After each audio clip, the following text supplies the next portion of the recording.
Assalamualaikum warahmatullahi wabarakatuh. WhatsApp Master Internasional. Baik lagi sama gue Bang Zaini. Apakah ente masih istiqomah di dalam kemalasannya untuk berbuat maksiat? Ada orang bijaksana yang ngomong kayak gini sama gue. Kalau nggak kuat husnuzon sama Allah, mendingan gak usah maksiat. Karena setiap maksiat itu pasti ada bayarannya. Gitu. Makanya sebagai males-males Indonesia, kalau pengen maksiat, mendingan keluarinlah energi kemalasan lu untuk berbuat maksiat. Semalam gue nonton channel Guspa Channel ya, Guspa Channel. Intinya Pak Kiai itu membuat surat kepada Presiden agar memberhentikan Habib Lutfi bin Yahya sebagai Watimpres. Ini nggak bisa sembarangan orang yang kayak begini. Ini mesti yang melakukan kayak gini nih mesti orang tuh yang nyalinya tuh udah cadas tanpa batas ya. Ini wah keren lah Pak Kiai lah. Jadi gini nih, dia itu mau sebenarnya tuh mau sebagai anak bangsa ya, anak bangsa nih yang ngelihat bangsanya ditindas, dibohongin, dikibulin, ditunda segala macam, dan dia menyuarakan diri sebagai anak bangsa bahwa nggak patut lah seorang yang suka melakukan kebohongan publik tuh menjadi Dewan Pertimbangan Presiden gitu, karena dia kan berhak untuk ngasih pertimbangan ke presiden dalam mengambil keputusan baik perorangan maupun grup gitu loh ya. Itu job deskripsinya ya. Kalau dia udah sering melakukan kebohongan publik sama bangsa Indonesia, terus dia ada di jajaran penting pemimpin kekuasaan di negara ini, bahaya. Gue inget zaman dulu ya, kayak Pandawa sama Kurawa ya, kayak Pandawa sama Kurawa.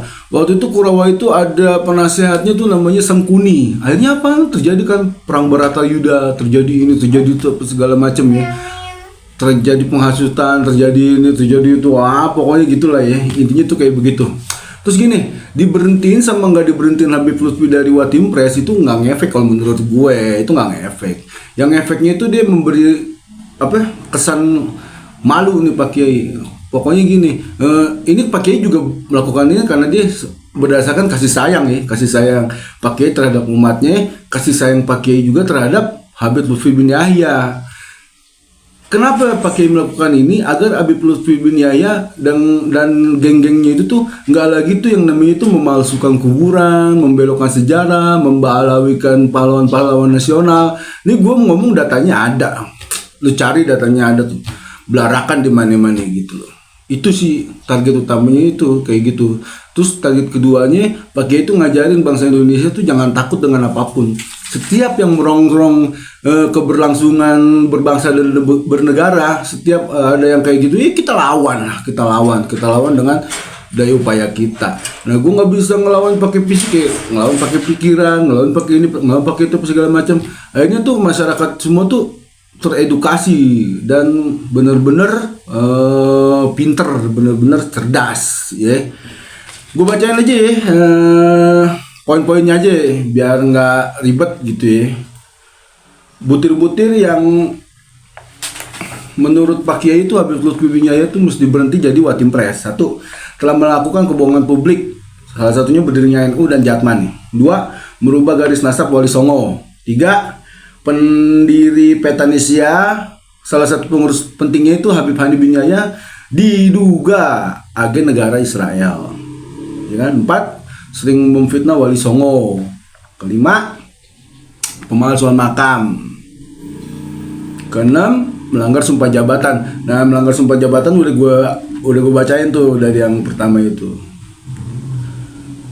7. Menyuruh para habaib itu menyebarkan tarekat Alawiyin dan memframing bahwa yang pertama membawa Islam ke Indonesia itu adalah Bani Alawi. Ada videonya ada. Gitu aja ya.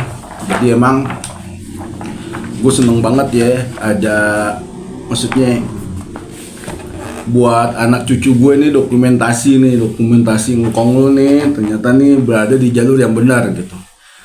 Gue ngerasa ada di jalur yang benar gitu, karena emang daya rusak haplogrup gue ini nih dahsyat ya.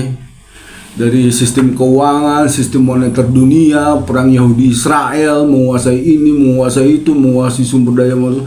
Pokoknya itu sama yang namanya kekayaan alam tuh serakah banget gitu loh.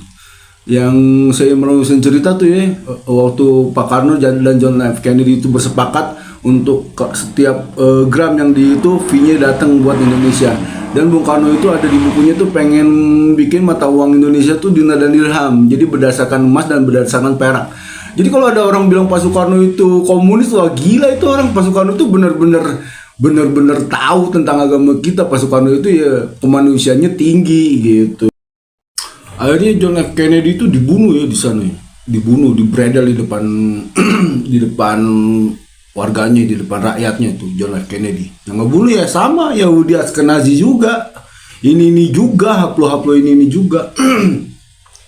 Bung Karno mau dibom di Cikini, jeder, cuma karena bapak bangsa gue sakti ya, nggak meninggal. Tapi Bung Karno tetap berdiri kokoh. Dan sekarang kan udah ketahuan ya bahwa bertubi-tubi berkali-kali, udah ketahuan ya kata Jenderal Hendro Priyono.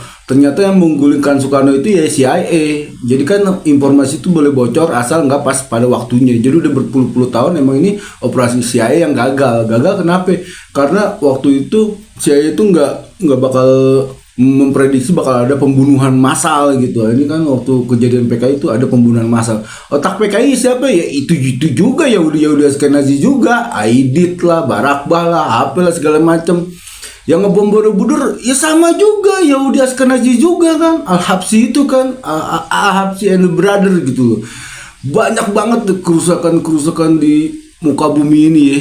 Terus yang bikin sistem moneter kayak sekarang kan ya baca lagi lah saya mau ya sama itu juga. Jadi kerusakannya itu tuh keren ya. Ya bener ya, majud kalau kata saya Husein, matinya itu sama dabah kan, wabah katanya wabah teknologi ya, matinya sama ini lah, kayak menurut gue sama YouTube ini gitu, baru dia mati gitu. Jadi siapapun yang memframing Pak Karno itu begini ya nggak benar. Pak Karno itu benar-benar tujuan Nabi yang keren gitu ya.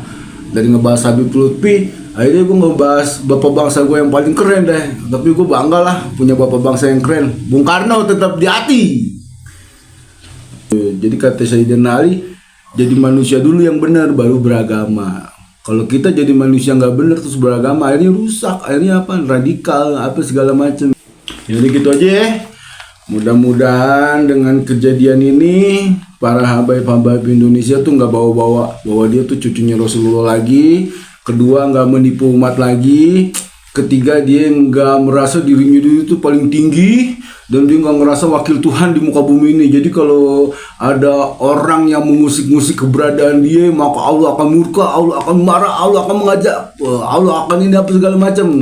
Buktinya kemarin waktu ada kebakaran di kampungnya situ, Habib yang ngomong begitu, nggak ada tuh yang bisa memadamkan api pakai jari kelingkingnya, nggak ada. Itu baru api dunia. Padahal dia ngomong dia bisa memadamkan api neraka jahanam. Ya, gue jadi ngomong kemana-mana. Ya udah gitu aja. Assalamualaikum warahmatullahi wabarakatuh.